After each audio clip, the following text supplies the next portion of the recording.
Assalamualaikum warahmatullahi wabarakatuh. Selamat sore pemirsa. Senang sekali kembali sore hari ini kami dapat menjumpai Anda dalam program Kabar Jambi.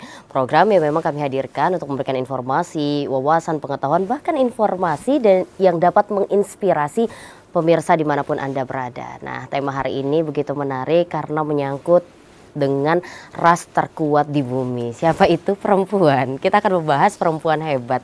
Makanya sudah hadir 2 orang perempuan-perempuan hebat bersama Cynthia di studio TVRI Jambi untuk membahas seperti apa sih kehidupan yang mereka jalani dan seperti apa sih perempuan hebat bagi mereka pribadi dan orang-orang di sekeliling mereka.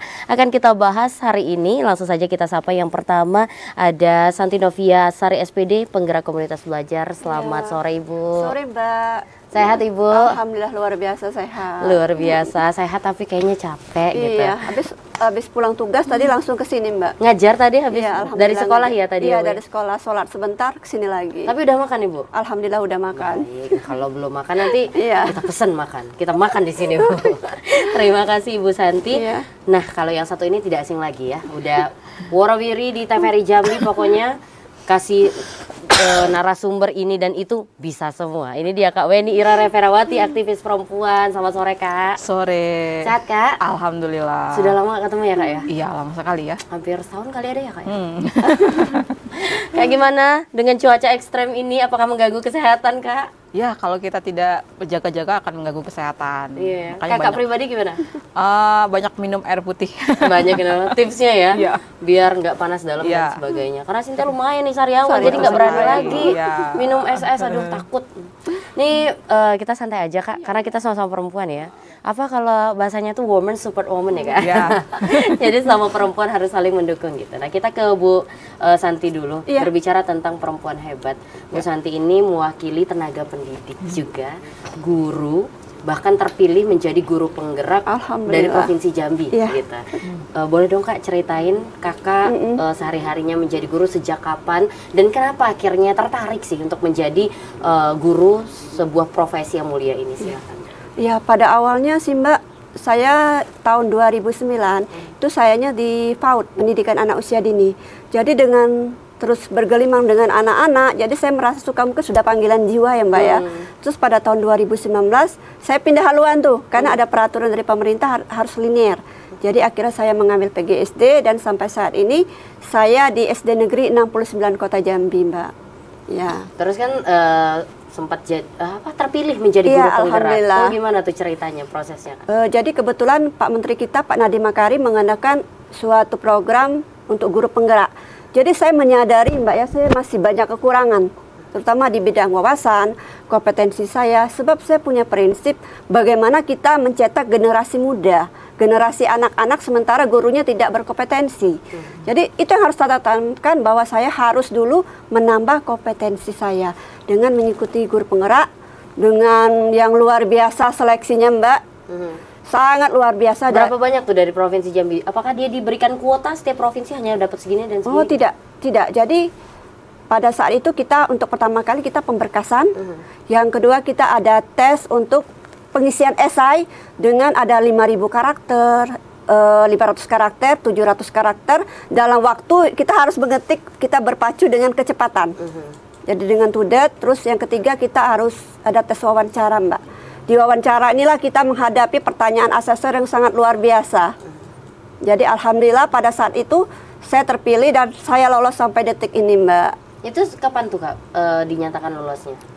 Tahun berapa ya? Pokoknya sekarang saya sedang pendidikan, insya Allah bulan 12 selesai. Oh gitu. Ya. Biasanya berapa lama pendidikannya tuh? 6 bulan. 6 bulan. 6 bulan. Wah siap. Nanti akan kita bahas gimana sih, mungkin ada pertanyaan dari asesor yang masih Ibu ingat, nanti kita bahas. Kita bisa. Kak Weni dulu. Kak, sebagai seorang apa ya, Cynthia tuh sampai bingung menjabarkan seorang Weni Ira Reverawati itu. Beliau ini akademisi, ya, karena mengajar di salah satu universitas yang ada di Jambi. Terus beliau juga aktivis untuk perempuan, bahkan sosial, lingkungan juga bahkan kadang juga ikut. Ini gimana Kakak menjalani yang menurut Cynthia pribadi, Kak Weni ini selalu berkecimpung ke tempat yang memang memberikan dampak banyak, dampak bagi sosial, pendidikan dan sebagainya. Seperti apa? Silakan Kak. Ya, saya menjalaninya secara enjoy ya, hari-hari bangun tidur, menikmati hari, bekerja di kantor, absen gitu ya. Dan kadang-kadang kalau ada apa namanya dipanggil menjadi narasumber ya datang ke situ. Kemudian saya juga bekerja misalnya di hire sebagai konsultan gender gitu ya. Dan kalau saya sih memang memanfaatkan waktu untuk membangun jejaring ya. Membangun jejaring itu kan perlu. Saya berteman dengan semua kalangan gitu ya. Terutama yang saya suka, passion saya di situ misalnya mengenai ketidakadilan, kesetaraan gitu ya, apapun itu gitu kan. Dan secara sosial saya memang aktif mengikuti beberapa kegiatan sosial seperti kegiatan literasi dan pernah juga melakukan pemberdayaan di ibu-ibu di salah satu desa dan juga budaya di salah satu desa melakukan pendampingan gitu ya. Dan ya pergaulan itu menentukan kita menjadi apa hari ini. Ini kan kalau Kak Ira, Kak W mengatakan enjoy gitu ya. Ini mengatakan enjoy menjalani. Tapi kan dari sekian banyak aktivitas yang Kakak lakukan, tidak semuanya ada benefitnya gitu. Secara material, yang kita nggak bisa pungkiri bahwa material itu kan menjadi salah satu ini gitu. Ya, waktu muda saya berprinsip bahwa saya mengumpulkan portofolio sebanyak mungkin gitu ya. Kan itu masih tahap awal ya, membangun jejaring, membangun relasi gitu ya. Branding ya. Iya, self branding juga ya. Memang kalau bagi saya ada prinsip-prinsip, ada sesuatu yang tidak harus diukur selalu dengan uang. Terutama untuk kegiatan-kegiatan sosial ya. Ada yang memang harus diukur dengan materi gitu. Tapi uang bukan segalanya bagi saya. Yang penting adalah jejaring. Jejaring itu adalah kepercayaan kan, nama baik, kepercayaan, dan itu tidak mudah. Itu tidak bisa dibeli dengan uang. Kita punya uang banyak, tapi untuk membeli jejaring apa bisa? Nggak semua orang punya uang bisa punya jaringan kan?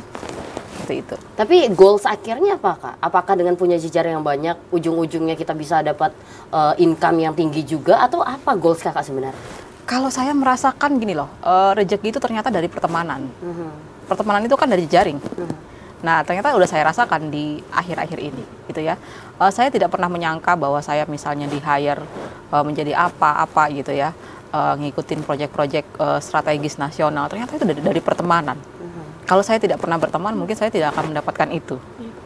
Jadi benefit secara material itu mengikuti setelah kita punya jejaring yang luas gitu ya. Nanti akan kita bahas lagi.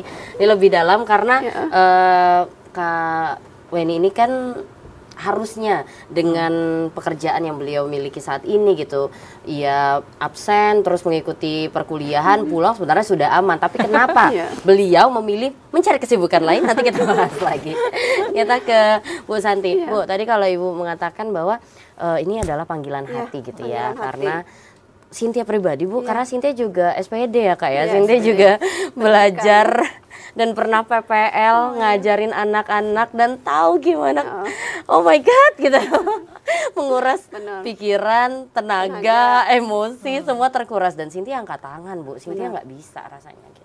Tapi Ibu memilih untuk ini, dan kalau isu-isu yang berkembang sekarang bukan isu ya, kita semua pasti sepakat bahwa untuk kesejahteraan tenaga pendidik itu masih harus ditingkatkan gitu. Nih gimana nih Bu, sebanding tidak apa yang sudah Ibu lakukan dengan kesejahteraan yang Ibu dapatkan, tapi Ibu tetap merasa itu passion Ibu gitu. Benar. Jadi di sini Mbak, saya merasa ada sebuah kepuasan. Jadi memang kata Mbak Weni tadi, semua tidak bisa diukur dengan materi Mbak ya. Tapi pada saat kita merasa hidup kita dapat berbagi dengan orang lain, itu sangat luar biasa yang saya rasakan. Iya, berbagi ilmu. Dan lagi kan salah satu yang nanti menuntun kita ke surga, mungkin salah satu dari peserta didik kita Mbak, yang akan menarik kita ke surga, mudah-mudahan ya Mbak ya. Ya. Jadi dengan adanya saya menjadi seorang pendidik, di sanalah saya dapat merasakan, oh saya merasa dirindukan, saya merasa dihargai, saya merasa dicintai dengan peserta didik saya. Walaupun terkadang saya suka bawel ya Mbak ya, terkadang. Ya. Apalagi ngejar kelas 1 ya? Kelas 1 ya? Saya tidak pernah naik kelas 1 terus ditaruh. Karena? Saya kurang tahu juga. Terkadang pandangan dari kepala sekolah saya, kamu di sini aja, di sini. Nah, kamu yang paling cocok di sini. Iya. Jadi saya tidak bisa menolak juga. Habis setiap kawan yang masuk kelas selalu Ya, menyerah ya. sudah time is yours gitu ya. Ya. Ibu Santi aja gitu ya. Tapi kalau ibu pribadi, apakah kalau misalnya boleh memilih, "Ih, kayaknya mau naik kelas yang agak tinggi gitu"? Sebenarnya ada Mbak ya, ada, bukan berarti saya merasa jenuh atau apa, tapi saya tuh pengen, Bukan mengeluh ya, Bu, bukan. ya? Dalam arti kata saya merasa enjoy kok. Saya merasa enjoy mengajar di kelas 1. Saya merasa, saya ingin lagi bagaimana sih merasa ada tantangan di kelas tinggi. Itu yang ingin saya rasakan. Bagaimana rasanya? Itu yang selama ini belum saya dapatkan. Karena dari awal mengajar di kelas 1 tuh ya. Dari 2018 sampai detik ini. Karena sebelumnya di PAUD ya, Bu. Di PAUD, ya? Pendidikan Anak Usia Dini. Mungkin salah satu pertimbangannya itu. Mungkin penilaiannya. Kesabarannya tidak setipis tisu Iya. gitu. Di rumah luar biasa, kalau di sekolah harus sabar. Harus sabar. Karena takut ya, Bu. Iya. Sekarang dikit-dikit lapor ya, Bu. Lagi ngetren ya. Iya, nanti kita bahas tuh. Dikit-dikit lapor, dikit-dikit lapor. Kita ke Kak Weni. Kak, tadi yang seperti Cynthia katakan atau Cynthia tanyakan tadi, kenapa Kakak akhirnya memilih untuk banyak berkegiatan selain relasi ya tadi? Silakan, Kak. Jadi begini ya, saya barangkali terlahir dari nenek, dari ibu dan seorang ibu yang hidupnya itu tidak sekedar monoton di rumah gitu ya. Jadi sekitar memang sudah seperti Iya, memang mereka menceritakan kepada saya bahwa mereka berorganisasi, mengikuti kegiatan di luar rumah, ikut melakukan pencapaian ABCD gitu ya. Dan itu akhirnya tanpa saya sadari mendorong saya untuk bergaul gitu ya, bergaul, berorganisasi, berteman, berelasi gitu ya. Dan tidak pernah sedikit pun saya diajarin untuk berpikir pendek. Ini misalnya ya, dekat dengan seseorang untuk memanfaatkan dalam jangka pendek itu tidak pernah. Apalagi saya kuliah di kampus yang memang itu kampus untuk fasilitator gitu ya. Untuk turun ke masyarakat ya, kampus Sekolah Tinggi Pembangunan Masyarakat Desa saat itu. Memang kita diajarin untuk membangun relasi dan hubungan yang berkelanjutan. Jadi ini akhirnya terbawa di saya gitu loh, bahwa saya kalau bergaul dengan orang, dengan siapapun, saya tidak pernah memikirkan dalam jangka pendek ini orang bisa kasih apa gitu, tapi tidak pernah seperti itu. Tapi ya berteman saja, kita tidak tahu ke depan seperti apa. Dan kenapa saya berkegiatan ya, saya ingin eksistensi ya. Eksistensi itu bukan menonjolkan diri, bukan. Tapi apa sih pencapaian saya dalam hidup ini? Saya ini ingin mati tidak hanya sekedar jadi nisan saja, tapi ketika saya mati nanti orang mengenang saya sebagai apa, gitu kan? Saya nggak mau menjadi perempuan yang hanya mati jadi nisan selesai, tapi ketika saya mati saya dikenang sebagai apa nih, gitu kan? Saya punya dampak apa? Saya meninggalkan apa di dunia ini? Yang saya resahkan hari ini, gitu ya? Yang saya resahkan sepanjang hidup saya sudah berbuat apa? Dan saya sudah punya karya apa? Itu menjadi keresahan sampai hari ini, gitu ya. Jadi barangkali saya tidak seperti perempuan pada umumnya, gitu ya. Misalnya nih pada umur tertentu menikah, punya anak gitu, enggak. Itu tidak menjadi keresahan saya gitu. Tapi keresahan saya adalah besok kalau saya sudah bisa berdampak apa dan punya karya apa ya gitu. Seperti itu. Oh, terharu deh. Cynthia udah bikin apa ya? Cynthia udah ngapain ya di usia sekian ya? Dan nanti kita bahas lagi ya. Cynthia yang jadi resah Kak dengar kalimat Kakak, gimana dong? Jadi galau, Bu. Nanti kita lanjutkan, kita jeda dulu ya Kak ya. Pemirsa, tetap bersama kami akan kembali usai jeda pariwara berikut ini.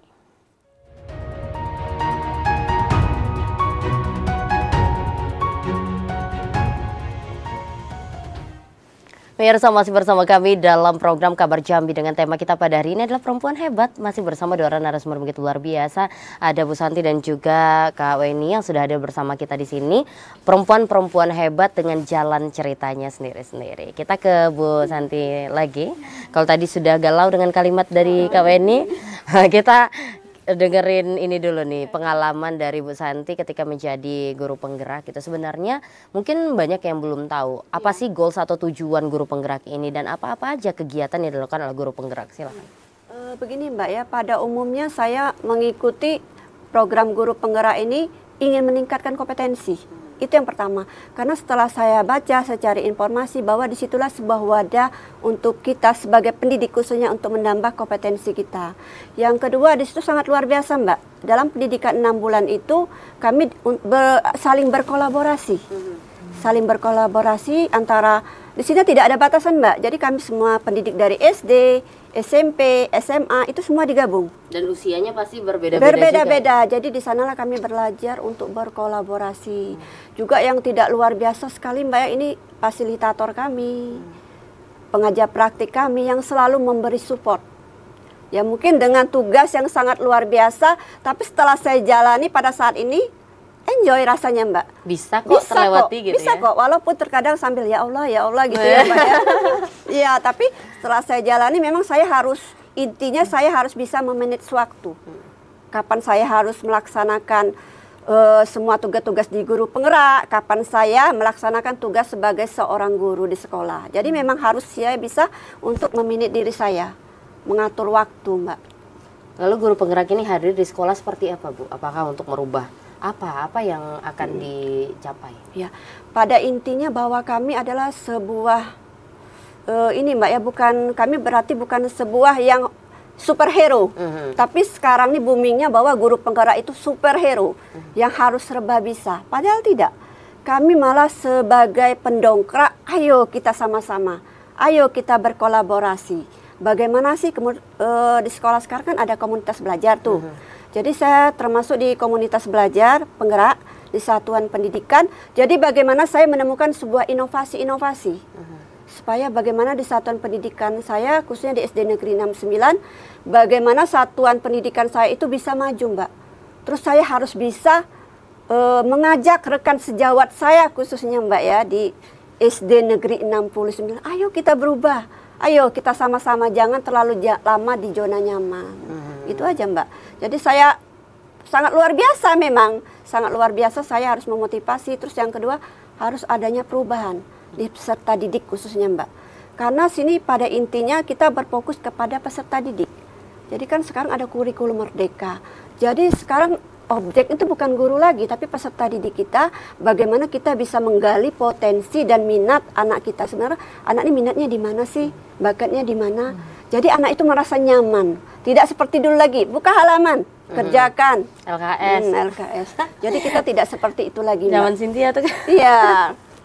Nah, jadi itulah yang saya jalani sebagai guru penggerak. Baik di komunitas, kami kan ada juga komunitas di untuk tingkat wilayah Korwil 1 di Kecamatan Telanai-Pura. Kebetulan saya di Gugus Kenanga namanya Mbak. Jadi di sanalah alhamdulillah saya dipercaya juga, diberi amanah Mbak ya. Di sana sebagai wakil di Gugus Kenanga sebagai penggerak komunitas. Jadi di sanalah kami saling berbagi, saling belajar juga, sangat luar biasa dari support baik dari pengawas maupun dari kepala sekolah dan rekan-rekan sejawat. Wah, jadi lumayan berat ya bebannya ya guru penggerak ya, dimana harus menggerakkan semua elemen yang di lingkungan pendidikan itu untuk ayo sama-sama. Pasti untuk keluar dari zona nyaman nggak mudah. Tapi nanti kita bahas tantangannya apa saja Bu. Kayaknya banyak nih tantangannya. Banyak sekali. Dan nanti kita sambung, kita ke Kak ini dulu Kak. Kalau tadi Kakak kan bilang bahwa sebagian perempuan gitu ya, keresahannya tuh berbeda-beda. Ada yang katakanlah memiliki pasangan, punya anak dan sebagainya. Kalau keresahan Kakak tadi bagaimana untuk bermanfaat bagi orang lain, apa yang sudah Kakak lakukan dan sebagainya gitu. Kalau Kakak melihat perempuan-perempuan hari ini, kita bicara, kalau Kakak tadi bilang saya orang yang paling nggak setuju dengan ketidaksetaraan, dengan ketidakadilan, dan akhirnya Kakak sering mengkritisi isu-isu seperti itu baik di media online, media cetak, bahkan media televisi. Makanya Kak Wedi ini juga bisa dibilang sebagai aktivis gitu karena memperjuangkan hak-hak perempuan. Gimana sebenarnya wanita saat ini, gimana sih posisinya Kak? Kalau saya lihat perempuan hari ini itu sudah punya kesempatannya lebih banyak. Tinggal bagaimana mereka memanfaatkannya. Karena kesempatan untuk pendidikan, ikut berpartisipasi dalam kegiatan pembangunan di masyarakat, kemudian juga ikut bisa memanfaatkan untuk hasil-hasil pembangunan, dan juga bisa memberikan suara itu lebih terbuka. Tapi bagaimana mereka memanfaatkannya gitu ya. Nah, tantangan hari ini, berapa tahun kita merdeka? 78 ya. Adalah untuk mendobrak stigma yang diberlakukan kepada perempuan, mendobrak diskriminasi yang masih ada hari ini, dan mendobrak budaya patriarki yang masih kontra terhadap kemerdekaan. Kemerdekaan itu bukan sesuatu yang dia nggak punya aturan atau menerabas itu, tapi kemerdekaan itu ketika perempuan memang diberikan hak hidup dia sebagai manusia, dan dia juga bisa mendapatkan akses, manfaat, kontrol, dan partisipasi sama dengan laki-laki gitu ya. Bukan misalnya nih yang salah dipahami adalah soal kesetaraan gender. Itu yang salah dipahami adalah ketika laki-laki mengangkat galon maka perempuan harus bisa mengangkat galon. Ketika laki-laki bisa membetulkan genting, perempuan harus bisa. Itu bukan kesetaraan gitu ya. Semua orang bisa atau tidak bisa melakukan itu, baik laki-laki atau perempuan. Laki-laki juga nggak masalah kalau dia nggak bisa ngangkat galon kan? Nggak masalah, Andrew. Mana Andrew? Atau laki-laki nggak masalah jika dia tidak bisa membetulkan atap yang bocor, nggak masalah gitu kan. Tapi bagaimana 4 hal ini bisa dimanfaatkan dan didapat perempuan hari ini: akses, partisipasi, kontrol, dan manfaat sebagai satu kesatuan hak hidup dia di masyarakat gitu ya. Dan masih banyak perempuan yang belum menyadari bahwa mereka itu bisa hidup seperti manusia pada umumnya yang dilindungi hak asasinya dan bisa merdeka. Dia bisa mengambil, tidak banyak perempuan yang berpikir bahwa dia ternyata bisa mengambil keputusan yang terbaik bagi dirinya sendiri tanpa harus ikut keputusan siapa. Dia bisa mengakses banyak hal tanpa takut gitu ya. Ternyata tidak banyak itu. Kenapa? Karena budaya patriarki itu belum hilang ya. Masih kita mungkin 50 atau 50 lah ya, hari ini 50% masih ada gitu ya, yang memberi stigma kepada perempuan. Misalnya, perempuan merdeka atau independen itu adalah perempuan yang nggak bakal laku menikah, yang dibenci laki-laki gitu ya. Perempuan yang aktif di luar bekerja itu adalah perempuan yang tidak becus mengurus rumah tangga. Itu kan jahat sekali gitu ya. Ibu rumah tangga juga mendapat stigma bahwa dia tidak berguna. Lah, ibu rumah tangga itu paling berat kerjanya. Kalau saya meskipun saya tidak menyukai pekerjaan-pekerjaan domestik gitu, tapi saya kagum dengan ibu-ibu rumah tangga dan saya hormat sehormatnya karena mereka 24 jam mengurus rumah tangga tanpa dibayar. Kalau itu dibayar kan mahal kan ya. Tapi itu tapi itu tidak diukur, tidak dipertimbangkan dalam masyarakat kita bahwa itu adalah jam kerja gitu ya. Harusnya mereka menghargai. Alah cuma ngomong anak gitu ya. Alah cuma mengerjakan kerjaan rumah, itu tenaga loh. Ya kan? Iya. Capek kok. Ya, luar biasa. Bisa gitu ya. Seorang Cynthia tidak bisa. Makanya saya juga tidak memilih hal-hal seperti itu gitu kan. Kalau perempuan yang memilih seperti itu ya luar biasa. Dan dan mereka banyak tidak mendapatkan kesejahteraan yang harusnya mereka dapatkan dari kepala keluarganya, support dan dukungan dari lingkungan keluarganya. Makanya kalau saya pribadi tanya woman support woman, tergantung apakah perempuannya bisa disupport. Seperti itu.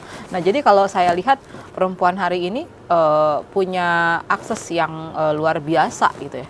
Kayak media sosial, kalau mereka perempuan hari ini sebenarnya tidak pernah mengalami kebuntuan.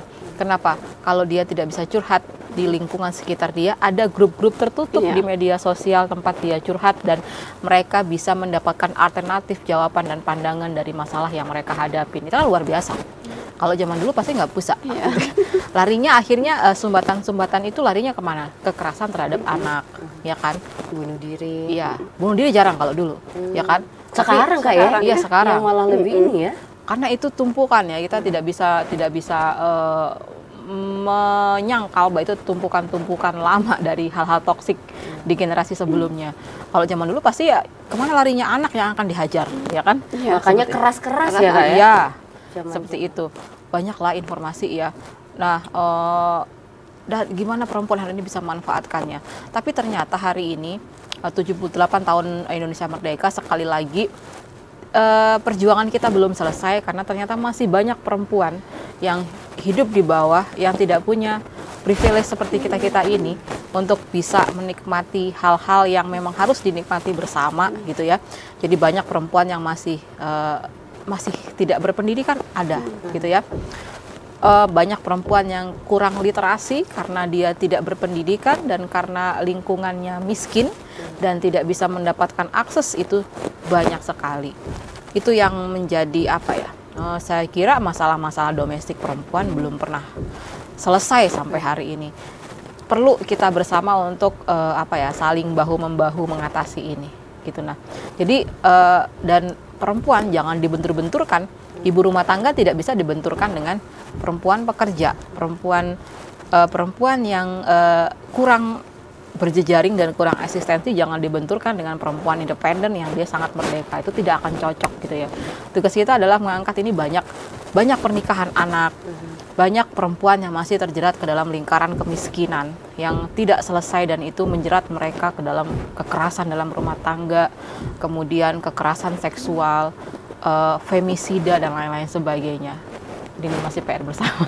Ya, aduh, memang kalau ngomongin tentang perempuan banyak sekali ya, Kak, ya. Ya. Kayak sempat yang viral juga, Kak, yang dari Cina atau mana tuh yang akhirnya bunuh diri karena mertuanya nggak ngizinin untuk melahirkan sesar. Di sini gitu, juga banyak kan seperti itu.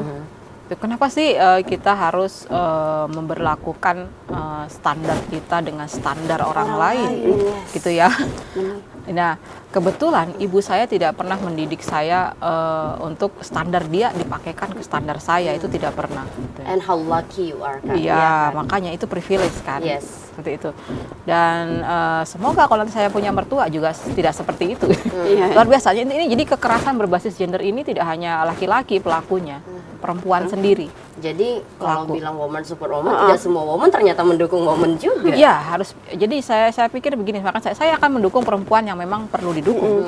Ya kan? Tapi kalau perempuan yang tidak perlu didukung ya tidak usah. Seperti itu. Ya. Nih kalau ngomongin perempuan tadi, aduh, saya merinding. Tapi sepakat apa yang disampaikan oleh Kak Weni, bagaimana isu perempuan ini meskipun banyak hadirnya aktivis-aktivis perempuan seperti Kak Weni yang selalu menyuarakan bagaimana hak-hak perempuan, lalu bagaimana kesetaraan perempuan dan sebagainya, tapi yang melek terhadap itu kayaknya masih sangat minim gitu. Nanti akan kita bahas apa sih penyebabnya, kenapa nih? Apakah edukasi yang kita berikan kurang? Sepertinya sudah lebih dari cukup. Apakah kesempatan jauh lebih baik daripada sebelum-sebelumnya kesempatan untuk perempuan? Nanti kita bahas apa sih penyebabnya. Kita ke Bu Santi dulu. Bu, tadi disampaikan apa nih Bu tantangan-tantangannya ketika Ibu disuruh untuk menggerakkan ekosistem yang sudah bergerak dengan cara yang lama, dengan jangka waktu yang lama, terus Ibu harus merubah itu. Bagaimana tantangannya, Bu? Ya, tentu setiap kita melakukan yang positif ada tantangannya ya Mbak ya, pro dan kontra. Itu yang harus saya siapkan dulu mental saya. Jadi di sini yang paling saya lakukan yang pertama kali itu saya harus memanage diri saya dulu. Bagaimana saya memimpin diri saya dulu, saya harus bisa. Semangat itu dulu yang saya tumbuhkan ke dalam diri saya. Jadi dengan adanya ini, saya menjadi guru penggerak ini bukan berarti saya hebat. Saya bisa semua itu tidak. Saya masih butuh dukungan, terutama rekan sejawat, keluarga, pengawas, maupun kepala sekolah. Jadi di sini saya mencoba kalau untuk masa formal kayak susah loh Mbak. Kalau kita memberi suatu pengarahan pada waktu formal kayak susah. Jadi pada waktu duduk bareng mungkin, makan bareng, ayo kapan lagi kita mau ikut, kapan lagi kita berubah, kapan lagi sih kita menyanyiakan kesempatan ini. Terus ada juga yang punya prinsip, umur udah tua ngapain mau ikut-ikut di situ. Nah, itu yang harus kita rubah mindset seperti itu. Bagi saya, semakin matang usia kita, semakin banyak yang harus kita manfaatkan, terutama untuk orang lain. Itu prinsip hidup saya. Bukan berarti kita semakin matang usia, semakin malas kita, semakin mager. Nggak usah lah, nggak bisa lagi kayak gini, karena usia kan udah tua. Itu prinsip yang harus benar. Itu yang harus dihilangkan. Terkadang mereka tidak tua-tua amat, Mbak. Kadang sepantar juga dengan saya tidak bisa juga menjudge seseorang. Saya juga tidak bisa memaksa, oh kalian harus berubah, saya juga tidak bisa. Jadi sebagai penggerak, saya hanya bisa, ayo kita sebagai motivator. Selanjutnya saya serahkan lagi ke personal masing-masing, ke pribadi masing-masing. Apakah mereka mau berubah atau ingin, ya biarlah sudahlah seperti itu. Dimakan waktu usia yang tidak berguna ya Mbak ya. Kita kan makin lama makin tua ya Mbak ya, bukan tambah muda. Jadi apakah mau hidup kita itu bermanfaat atau hanya hilang tanpa bekas seperti itu saja. Jadi saya memang tantangannya banyak sekali loh Mbak, pro dan kontra pasti ada. Ada juga mereka yang mau, ayo saya ingin seperti itu. Jadi saya tetap semangat, apapun kondisi saya tetap semangat. Yang mau ayo Ayo, gitu ya. karena yang saya tidak, ya yakin. sudah, gitu. Karena saya punya keyakinan, selagi kita punya niat baik, insya Allah Allah akan membimbing kita. Masya Allah. Itu keyakinan saya. Lalu kalau untuk teknologi Bu, kalau berbicara tentang guru-guru yang senior gitu ya, benar. yang lebih tua, pasti Iya. kan agak susah untuk mengikuti itu gimana tuh? Jadi dengan adanya komunitas, kebetulan kami ada komunitas belajar. Disitulah dalam 1 bulan sekali untuk di satuan pendidikan saya khusus SD Negeri 69, kami mengadakan kolaborasi. Jadi sebulan sekali kami memanggil narasumber. Jadi pengawas pun sebulan sekali mereka berkunjung. Jadi di sanalah terkadang sambil santai khususnya Mbak ya, ayo yang ini kita belum tahu, kita sama-sama mengerjakan. Dengarkan sejauh, oh ini saya belum tahu, sama-sama. Tapi ya sekali lagi yang mau. Jadi kalau untuk teknologi memang dibutuhkan, bahkan Memang. untuk proses administrasi Bu, Sangat. nanti kita bahas Iya. gimana nih administrasinya membutuhkan teknologi dan gimana guru-guru yang lain ikut serta gitu. Iya. Nanti kali ini kita jeda dulu, pemirsa tetaplah bersama kami akan kembali usai jeda pada berikut ini.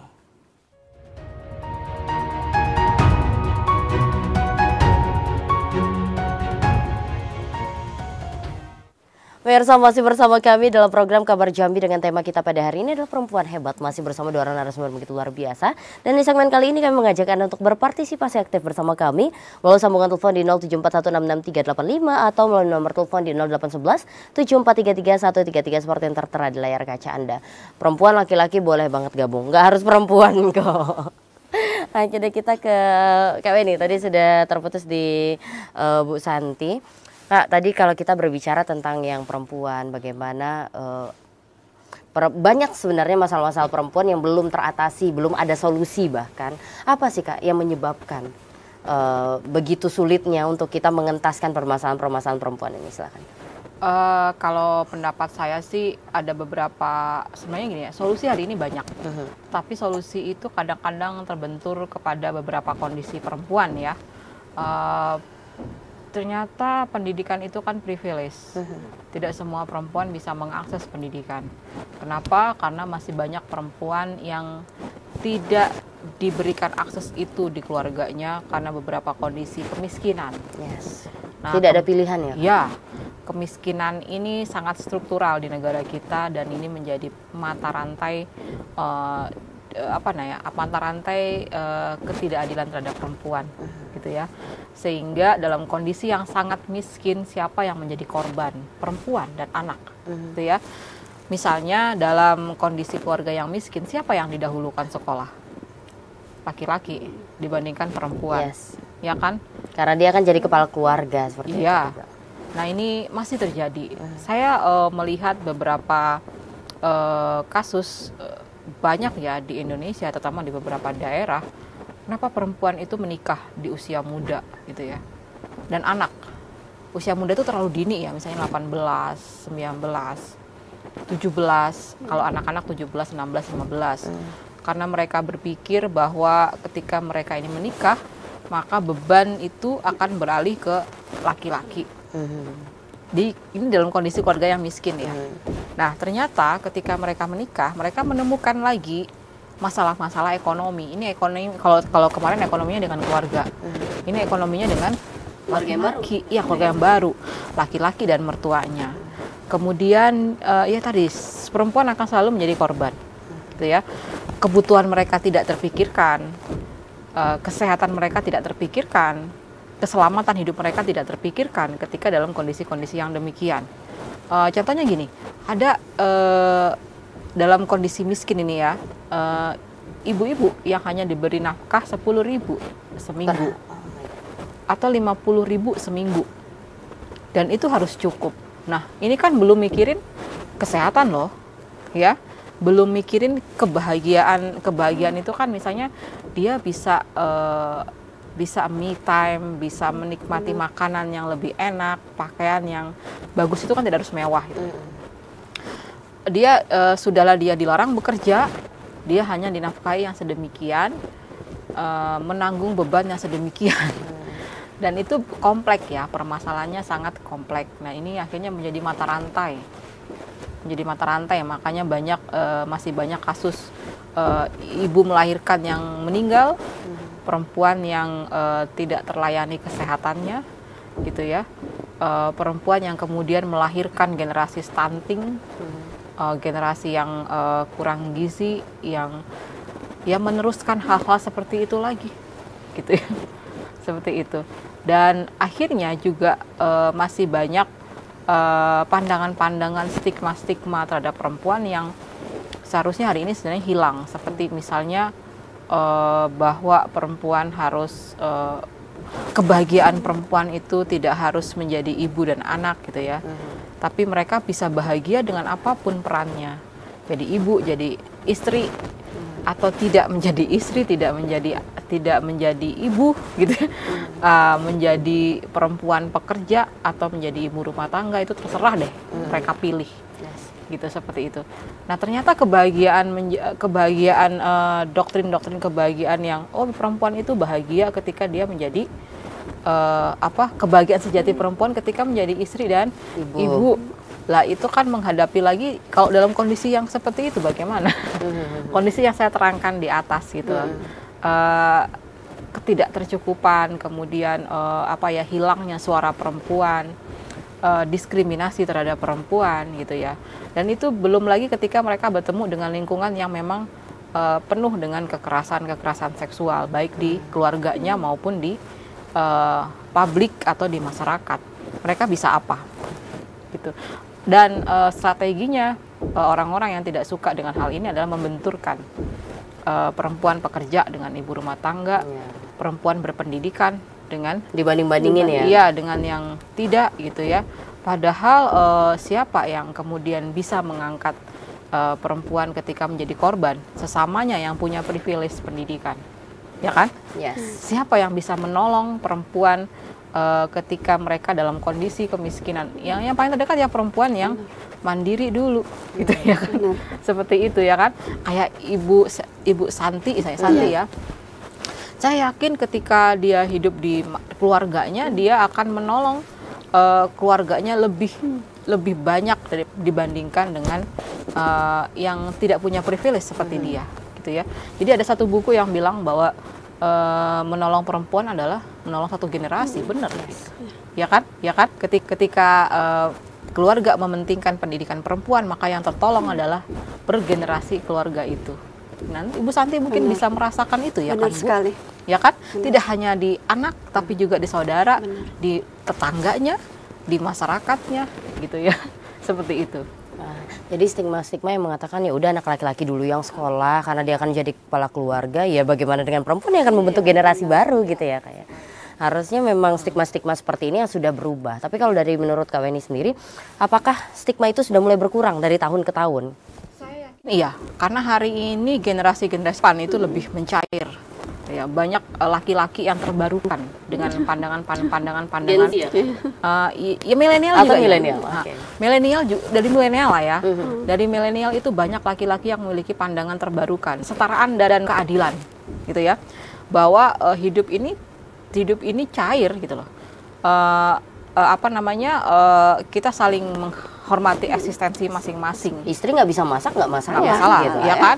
Kalau dulu mungkin di zamannya Ibu mungkin agak masalah ya Bu. Bahkan sekarang ada bapak-bapak rumah tangga, yes, yang dia rela bekerja domestik, mengurus rumah tangga dan anak-anaknya, dia mendukung istrinya untuk memilih eksistensinya berkarir atau apa gitu di luar. Ada teman Sinti yang seperti itu kan? Ya, nah kan nggak masalah. Itu kan berbagi. Benar. Kecuali itu masalah ketika dia di rumah tidak punya pekerjaan, nganggur, nggak mau ngapa-ngapain. Itu kan masalah namanya. Iya kan? Benar. Jadi membantu ngurus rumah, urus anak, beres. Ya, gitu. Dan didukung istrinya untuk mengembangkan diri. Ini jelas ini jelas paradigma kontra kepada generasi X maupun generasi baby boomer. Yes. Jelas sangat kontra sekali. Pasti. Mereka nggak akan terima itu. Tapi dengan memulainya milenial pandangan seperti itu, kesetaraan itu ada laki-laki baru namanya. Kalau di medsos itu ada laki-laki baru. Laki-laki baru itu memang dia pro kepada keadilan dan kesetaraan gitu ya. Meskipun sebelum ada mereka juga banyak laki-laki yang menolong istrinya ketika istrinya lagi melahirkan, nifas, banyak. Tapi ini lebih satu gerakan, saya bilang kan ya. Jadi saya optimis gitu ya. Ini akan berubah karena banyak hal yang nggak sesuai lagi dengan orang-orang baby boomer. Gitu. Dan Cynthia pribadi karena lingkungan Cynthia ya generasi milenial ya. Jadi teman-teman pasangan-pasangan muda seperti kami banyak kok teman-teman Cynthia yang akhirnya suaminya berhenti bekerja karena istrinya keterima PNS dan ditempatkan di daerah lain.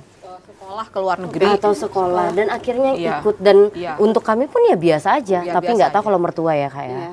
Nah itu yang biasanya tuh agak PR. Nah, ini kan perubahan-perubahan besar yang akan dirasakan oleh gen alpha besok dan gen-gen seterusnya. Gitu. Nah, ini patut didukung sih. Jadi isu-isu ketidakkeadilan dan kesetaraan ini tetap harus dikawal sampai hari ini gitu ya. Kenapa sih ngomongin gender, ngomongin negara aja nggak selesai? Karena ini masalah negara juga, gitu. Ini loh awalnya, akarnya sebenarnya. Gitu ya. Karena masalah gender menyebabkan masalah ketidakadilan dalam banyak hal. Ya, saya dulu juga pernah ngapain ngomongin gender itu bullshit. Ya, itu nyata bagi saya. Jadi orang katanya ada yang bilang, mending ngomongin negara, gitu ya, mending ngomongin masalah negara atau apa. Karena ini juga masalah negara. Ketidakadilan perempuan yang tidak bisa sekolah di keluarganya itu adalah masalah negara, ya kan? Ketidakadilan perempuan ibu rumah tangga yang diabaikan tenaganya dan usahanya mengurus 24 jam rumah tangga itu adalah masalah negara, saya bilang, ya kan? Seperti itu. Kemiskinan yang terjadi di masyarakat kemudian menyebabkan lingkaran setan bagaimana perempuan terjebak di dalamnya dan menyebabkan banyak kekerasan, KDRT, femisida, kekerasan seksual, diskriminasi, peminggiran, itu adalah masalah negara. Dan negara nggak bisa tutup mata, tutup telinga. Semua orang harus melihat itu, bahwa masalah perempuan dan laki-laki yang belum bisa adil hari ini adalah masalah ketimpangan itu, dan itu menyebabkan relasi-relasi yang nggak seimbang. Dan itu bagi saya melihatnya adalah mengganggu pembangunan hari ini. Siap. Nah tadi sempat juga Kak Cynthia ngobrol sama Bu Santi gimana beberapa tantangan-tantangan yang tadi dikit-dikit lapor dan sebagainya. Jadi Bu Santi sempat cerita bahwa ini tergantung lingkungan. Ada lingkungan di mana orang tuanya tidak sekolah katakanlah, ada yang katakanlah ibu rumah tangga tapi tidak sempat mengenyam pendidikan. Itu responnya ketika ada masalah di sekolah berbeda dengan perempuan-perempuan yang mengenyam pendidikan. Nah ini kan juga sejalan nih dengan apa yang disampaikan oleh Kak Weni. Boleh diceritakan Bu seperti apa menghadapi dengan wali murid ya ketika ada permasalahan dan sekarang yang lagi viral dikit-dikit lapor ini, silakan Bu. Iya benar Mbak. Jadi di sini khusus saya kan di kelas 1. Otomatis yang pertama saya tuju itu wali murid. Karena anaknya kan belum bisa kita ajak komunikasi secara intens. Jadi yang pertama awal masuk, yang pertama saya kejar wali murid bagaimana saya bisa berkomunikasi secara efektif. Jadi setiap ada MPLS itu kan ada tuh untuk penerimaan siswa baru. Jadi saya undang wali murid, di sanalah saya mengadakan suatu parenting. Saya izin kepala sekolah. Jadi di sana saya berkolaborasi dengan wali murid. Oh ini loh program saya. Nah, jadi untuk 1 tahun ke depan mereka sudah tahu apa yang saya programkan, Mbak. Jadi di sanalah saya sudah dari asesmen awal, penilaian awal sudah nampak loh di situ. Saya cek dari data. Jadi saya harus bisa, oh ini yang begini, ini yang begini. Memang saya harus mengenal karakter dari wali murid itu masing-masing, Mbak. Emang saya temui 1-2 orang, mungkin ada juga yang posisinya 30. Dan harus kenal semua. Iya, harus kenal semua, Mbak. Jadi memang terkadang saya ada paguyupan grup, membentuk grup VA. Jadi terkadang misalnya ada sedikit pribadi atau privasi yang tidak bisa kita beritahu ya Mbak ya di grup. Saya mengadakan pendekatan karena saya sudah melihat, oh lingkungan tempat saya bertugas seperti ini loh. Jadi memang mindset saya yang harus cepat berjalan, menangkap situasi. Oh kondisi saya tempat mengajar seperti ini, begini dari sistem ekonomi, pendidikan. Jadi saya harus peka Mbak, itu yang harus saya pegang. Jadi saya harus mengadakan komunikasi yang intens, pendekatan terutama dengan wali murid. Alhamdulillah sampai detik ini terjalinlah komunikasi yang sangat efektif. Bahkan saya dipercaya terkadang mereka membicarakan masalah pribadi mereka loh Mbak, masalah keluarga, rumah tangga, curhat. Alhamdulillah. Bahkan ada wali murid memang tanda kutip Mbak ya, anaknya mungkin agak terlalu aktif, hiperaktif. Itu dia curhatnya ke saya. orang tuanya, karena memang sebagai guru kayaknya bukan sebagai pendidik saja ya Mbak ya, tapi kita sebagai yang harus menuntun lebih itu ke karakter bagi saya Mbak. Kalau pendidik tuh kayaknya nomor dua ya kalau dari segi akademik. Walaupun dia pintar tapi dia tidak mempunyai karakter yang bagus, saya rasa nilainya juga nihil. Jadi iya kan Mbak, karena itu apa? Golden age, masalah keemasan. Jadi di SD itulah bagaimana kita menghasilkan dari kertas putih itu jangan sampai tercoreng hal yang buruk, karena mereka sangat merekam ya Mbak ya. Apa yang kita ucapkan, apa yang kita lakukan, guru itu sebagai model. Jadi saya memang harus hati-hati Mbak. Saya harus menyesuaikan, oh lingkungan saya seperti ini loh tempat saya mengajar, jadi saya harus peka. Jadi treatmentnya berbeda iya, berbeda. ya? Antara orang tua 1 dengan 2, 3 berbeda. Begitu juga dengan peserta didiknya Mbak. Dan itu kebanyakan Bu Santi yang datang itu ibunya atau bapaknya nih? Terkadang ada dua-duanya loh Mbak. Wah. Dua-duanya, terkadang mereka datang, bagaimana Bu, begini masalah gini. Terkadang ada yang Bu jangan kasih tahu ya suaminya curhat, japri gitu kan. Mungkin itu salah satu faktor karena saya melihat efeknya tuh ke anak ya Mbak Wen. Kalau ada di rumah tangga yang efeknya selalu ke anak. Saya perhatikan anaknya mungkin malas belajar, kurang semangat, tentu saya japri orang tuanya. Kenapa sih Ma anaknya tidak semangat? Saya japri pribadi. Dari sanalah saya mengadakan saintifik observasi. Disitulah saya mengetahui oh begini. Jadi itulah adalah salah satu bagaimana kita pendekatan Mbak, baik dengan peserta didik maupun dengan wali murid. Gitu. Waduh, ternyata berat ya Kak tanggung jawabnya ya. Bukan hanya secara akademik saja, tapi mungkin kalau Kakak dari awal ngajar di 2009 itu yang banyakan ngantar anaknya ibunya atau bapaknya? Kalau untuk mengantar anak kebanyakan ibunya ya Mbak ya. Kalau sekarang malah udah ibu dan bapak. Iya. Terkadang pada awal masuk itu mereka tuh udah berjejer loh Mbak. Berjejer, cuma trik saya seperti ini aja. Pada saat komunikasi secara pelan saja saya bilang, nah mamanya kerja nggak, papanya kerja. Kalau gitu ibu kasih waktu cuma 1 minggu ya nak, besok mamanya disuruh ngapain nak, masak Bu, papanya disuruh ngapain kerja. Jadi saya tidak perlu langsung melewati anak saja. Kalau mereka yang punya mindset cepat paham, mereka paham. Tapi ada juga yang bla-bla ya Mbak Weni, tergantung lagi ke pemikiran mereka. Siap, waduh. Ini sebenarnya kalau anak-anaknya SD ya kurang lebih sesintia lah ya, masih milenial lah ya orang tuanya ya. Nanti kita bahas lagi Mas Santi dan juga Kak Weni. Mirsa tetap bersama kami akan kembali usai jeda pariwara berikut ini.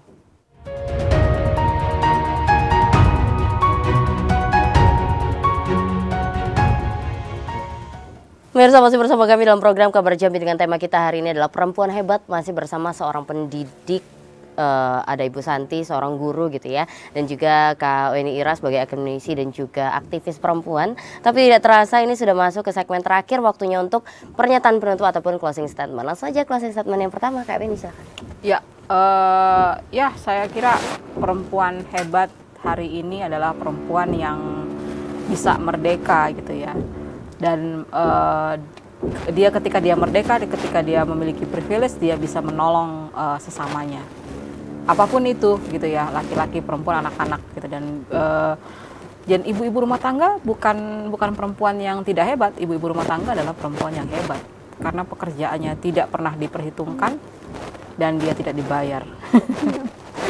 Itu sih Kak Cynthia. Siap, terima kasih banyak Kak Weni atas waktunya, atas insight-nya, atas ya semoga kita banyak belajar lah dan banyak lebih mengetahui bagaimana kondisi perempuan saat ini. Terima kasih Kak Weni. Selanjutnya Bu Santi silakan. Kalau saya prinsip seperti ini ya Mbak ya, kalau kita tidak bisa menjadi orang yang good looking, setidaknya kita menjadi orang yang sukses.